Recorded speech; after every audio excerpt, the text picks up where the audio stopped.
Pēc pirmajām atkal redzēšanās prieka brāzmām Paganels, Ostins, Vilsons, Milredijs, visi, kas bija palikuši otrajā grupā, izņemot varbūt vienīgi majoru Maknebu, pēkšņi sajūta, ka viņi mirst vai nost aiz slāpēm. Par laimi, Gvaminī nebija tālu, un ceļinieki tūliņ devās turp. 7:00 no rīta mazais pulciņš sasniedza aploku. Redzot visapkārt beigtus vilkus, nebija grūti iedomāties, cik neganti uzbrukuši plēsoņus un cik varonīgi aizstāvējušies ielenktie.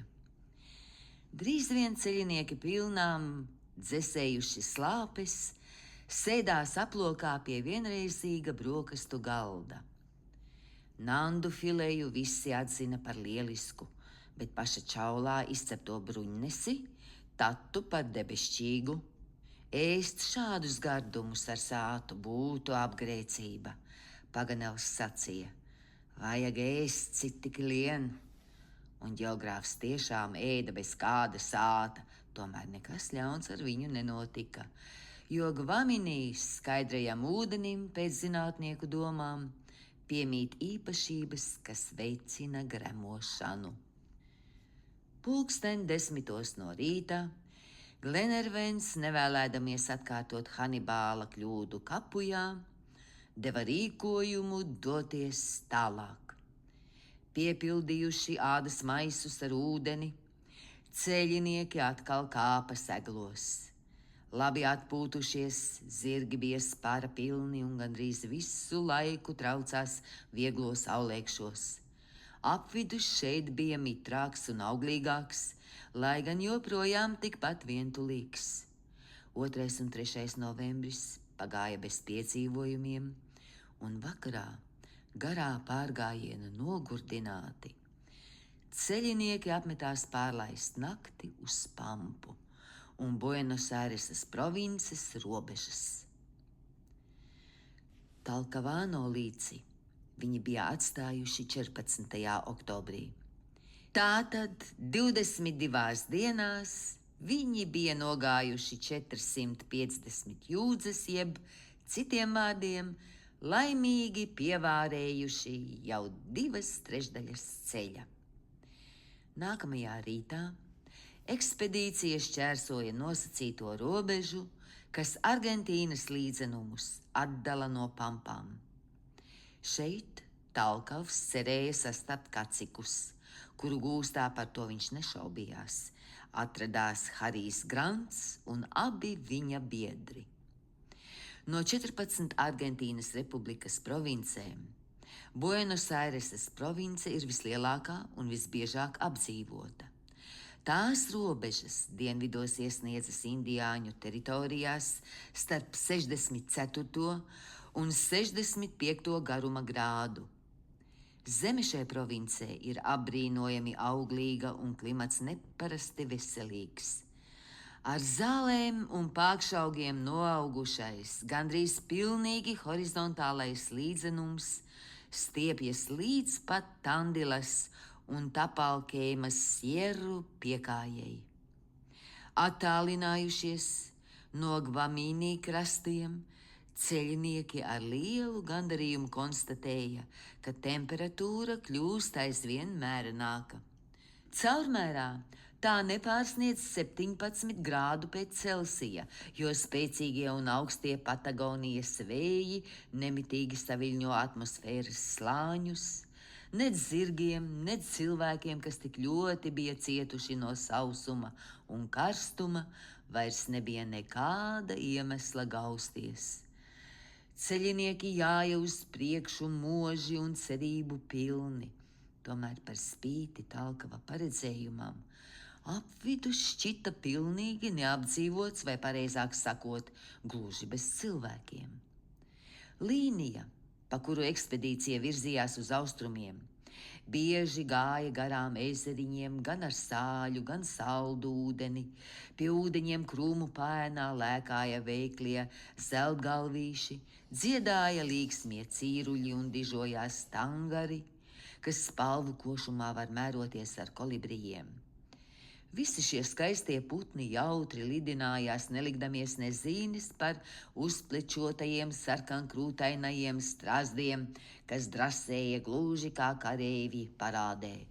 Ērkšķainos krūmos, itin kā kreoliešu guļamtīkli, šūpojās anubisu ligzdas, bet ezeru krastos veseliem bariem pastaigājās lieliskie flamingo, izplesdami vējā savus ugunīgos spārnus. Turpat bija redzamas arī viņu ligzdas, bezgala daudzi apmēram pēdu augsti, nošķelti konusi, kas izveidoja itin kā veselu pilsētu. Ceļinieku tuvošanās putnus nemaz nesatrauca, un par to Paganels jutās visai neapmierināts. Jau sen mani moka ziņkāre redzēt, kā lido flamingo, viņš sacīja majoram. Brīnišķīgi, majors atsaucās. Šo laimīgo gadījumu es, protams, izmantošu. Dariet to, Paganel.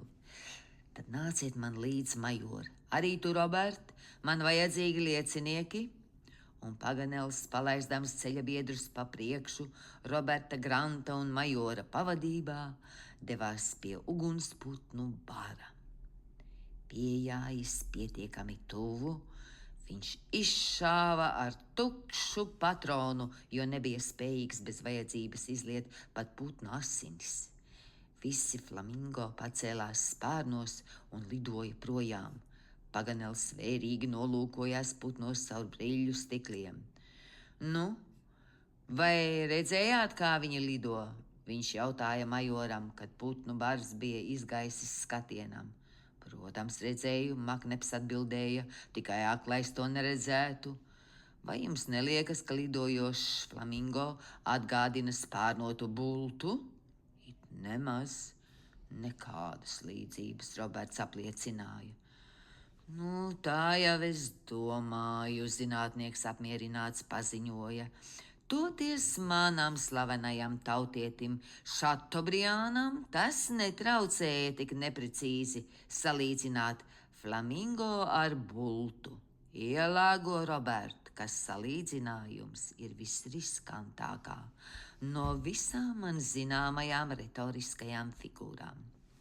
Sargies no salīdzinājumiem visu mūžu un izmanto tos vienīgi vislielākās nepieciešamības gadījumā. Tātad jūs esat apmierināts ar šo eksperimentu, majors noprasīja. Ārkārtīgi.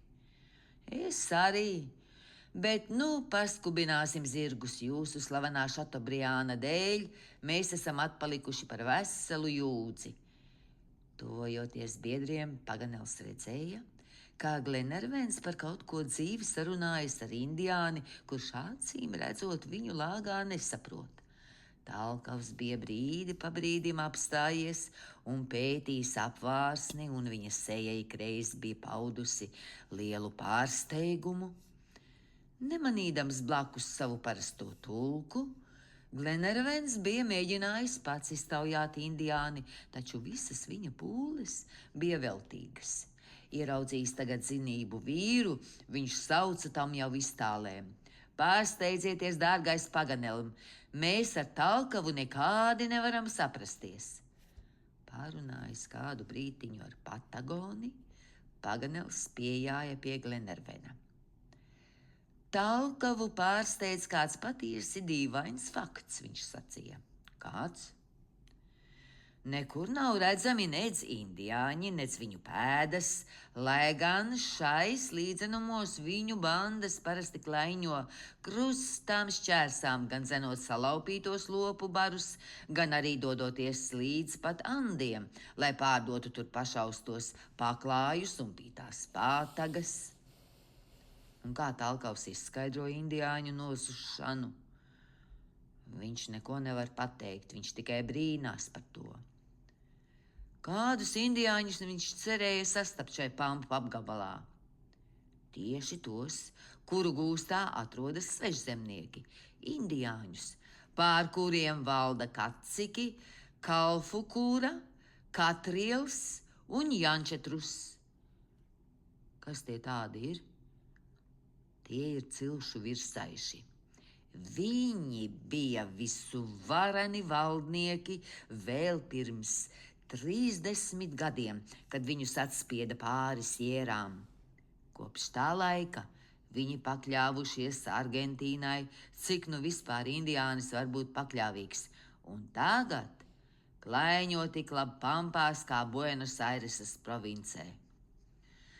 Esmu pārsteigts ne mazāk kā Talkavs, ka mēs nesastopam indiāņus šajā apvidū, kur tie parasti piekopja salteadoru, laupītāju amatu.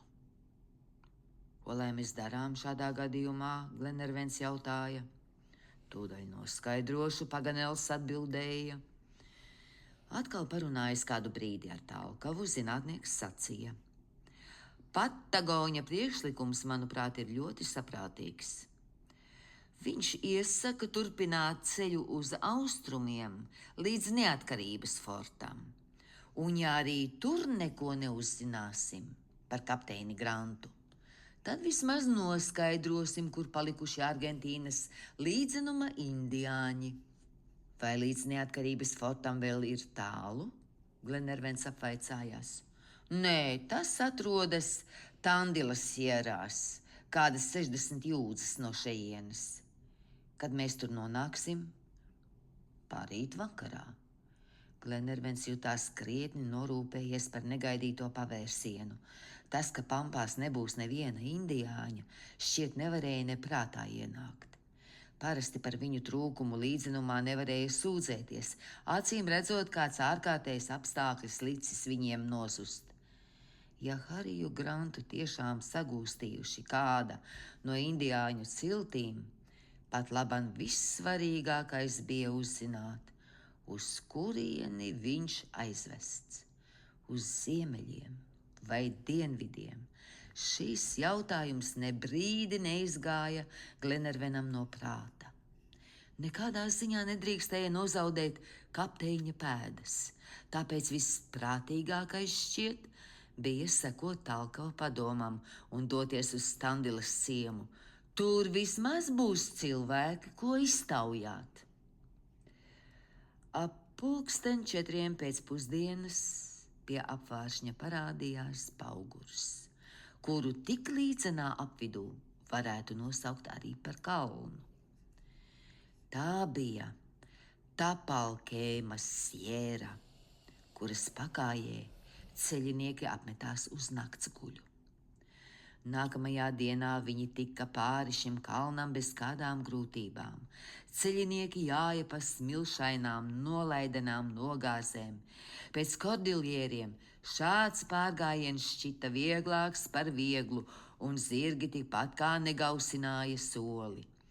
Dienas vidū ekspedīcija pajāja garām pamestajiem Tapalkēmas fortam, pirmajam priekšpostenim nocietinājumu ķēdē, kas uzcelta gar dienvidu robežu pret indiāņu sirotājiem.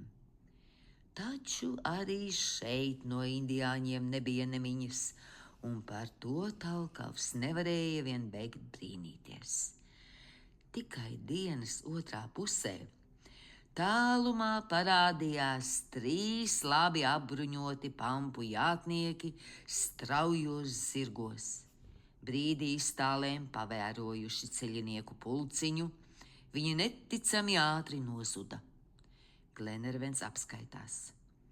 Gaučo, Patagonis paskaidroja, nosaukdams šos iezemiešus vārdā, kas bija izraisījis tik dedzīgu strīdu starp Majoru un Paganelu. Gaučo, Makneps atsaucās. Ko jūs domājat, Paganelu, par šiem radījumiem šodien, kad ziemeļu vējš vairs nepūš? Es domāju, ka viņi izskatās pēc rūdītiem laupītājiem, Paganels atbildēja. Un kas vajadzīgs, lai viņi par tādiem kļūtu, dārgais zinātniek? Tikai viens vienīgs solis, dārgais major.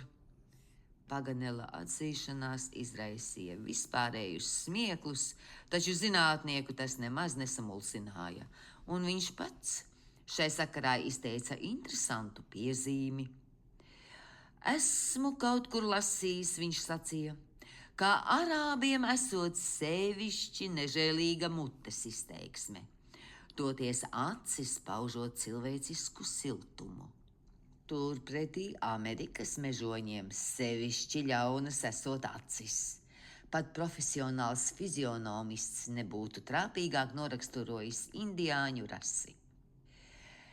Tikmēr ceļinieki, paklausot Talkava ieteikumam, jāja ciešā pulciņā. Lai cik vientuļš bija šis apvidus, tomēr vajadzēja būt gataviem atvairīt negaidītus uzbrukumus. Tomēr šie piesardzības pasākumi izrādījās bija lieki, un tai pašā vakarā ekspedīcija apmetās uz naktsguļu kādā plašā pamestā Tolderijā, kur kaciks Katriels parasti pulcināja savus iezemiešu bandas. Neuzgājis nekur tūmā svaigas pēdas, Patagonis secināja, ka Tolderijā jau labi sen neviens nav uzturējies. Nākamajā dienā Glenervens ar ceļabiedriem atkal jāja pa līdzenumu. Parādījās pirmās estancijas, lielas lopu audzēšanas fermas Argentīnas līdzenumā, Tandiles sieras tūmā. Taču Talkavs nolēma arī šeit neuzkavēties un doties taisnā ceļā uz neatkarības fortu, kur cerēja ievākt jaunas ziņas un pirmām kārtām noskaidrot, kāpēc šo apvidu tik dīvainā kārtā pametuši cilvēki. Atkal parādījās šaipus kordiljieriem reti sastopamie koki, kas lielākoties iestādīti pēc eiropiešu ierašanās Amerikas kontinentā. Šeit savā vaļā raženi auga persiku koki, papeles, vītoli un akācijas. Koki parasti ieskāva korālus, plašus mietu aplokus. Tajos barojās tūkstošiem vēršu, aunu, govju un zirgu, kuriem ar nokaitētu dzelzi bija iededzināta viņu saimnieka zīme. Turklāt lopus sargāja vesels bars lielu un modru suņu. Kalnu piekājas iesāļajā augsnē kuplo ražana zāle, kas lopiem ir labā barība. Šādās vietās parasti iekārto estancijas, kurās saimnieko pārvaldnieks un viņa palīgs ar 4 peoniem uz katriem 1000 lopiem. Šie ļaudis dzīvo gluži kā Bībelē aprakstītie gani. Viņu ganāmpulki ir tikpat lieli, varbūt pat lielāki par tiem, kas klīst Mezopotāmijas līdzenumos. Taču šeit ganiem nav ģimeņu un pampu estanceri, vairāk atgādina vēršu tirgotājus nekā Bībeles laiku patriārhus.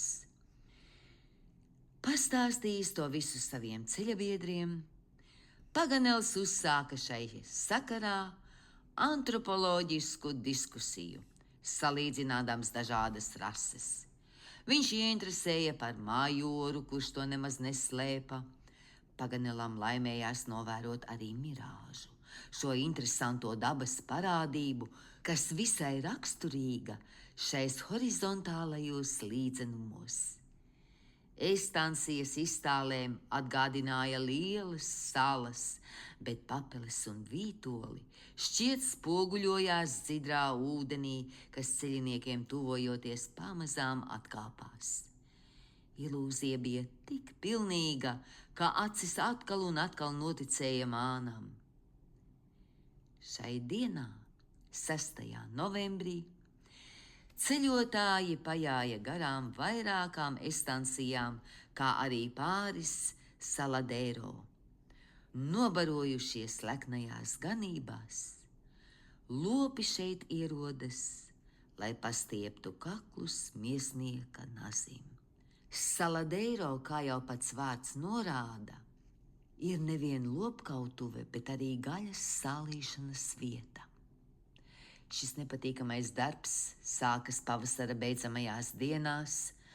Lopu kāvēji ierodas pēc lopiem koralos, veikli rīkodamies ar laso viņi noķer savus upurus un aizved tos uz Saldero. Tur apkauj tūkstošiem vēršu, govju un aitu, novelk tiem ādu un sadala tos gabalos. Bieži vien vērši spīvi pretojas, tad lopu kāvējs kļūst par toreadoru. Savu bīstamo amatu viņš veic ar apbrīnojamu veiklību un tikpat lielu nežēlību. Vārdu sakot, lopu apkaušana ir šaušalīgs skats. Nekas nevar būt pretīgāks par Saladero un tās apkaimi. No šiem drausmīgajiem aplokiem reizē ar riebīgu dvaku laužas laukā niknie lopu kāvēju kliedzieni, draudīgās suņu rejas un mirstošo lopu gārkšana. Turklāt no 20 lieja plašas apkārtnes. Šurp atlaižas Argentīnas līdzenuma milzīgie vanagi, lai plēstos ar miesniekiem par vēl kūpošajām viņu upuru paliekām. Taču pat laban Saladero bija kā izmiruši, tukši un klusi, milzīgā slaktiņa stunda vēl nebija pienākusi. Talkavs steidzināja savus ceļabiedrus. Viņš gribēja vēl tai pašā vakarā sasniegt neatkarības fortu. Zirgi, jātnieku skubināti un sekodami taukas, piemēram, auļoja pa garo zāli. Pa ceļam varēja redzēt mūriem nocietinātas un dziļiem grāvjiem apjostas fermas. Uz galvenās ēkas jumta atradās terase, no kuras vienmēr aizsardzībai gatavie iemītnieki varēja apšaudīt uzbrūkošos līdzenuma laupītājus. Glenervens šais fermās iespējams būtu dabūjis vajadzīgās ziņas. Taču drošāk bija jāt uz Standilas ciematu. Tāpēc ceļinieki nekur neapstājās. Zirgi pārbrida Braslā, Rio de los Visosu un dažas jūdzes tālāk Čapaleoflu. Drīz vien zirgu kājas mina Tandilas sieras pirmo atzaru zaļās, lēzenās nogāzes, un pēc stundas šauras aizas dziļumā parādījās ciemats, pāri kuram slējās neatkarības forta robotie mūri.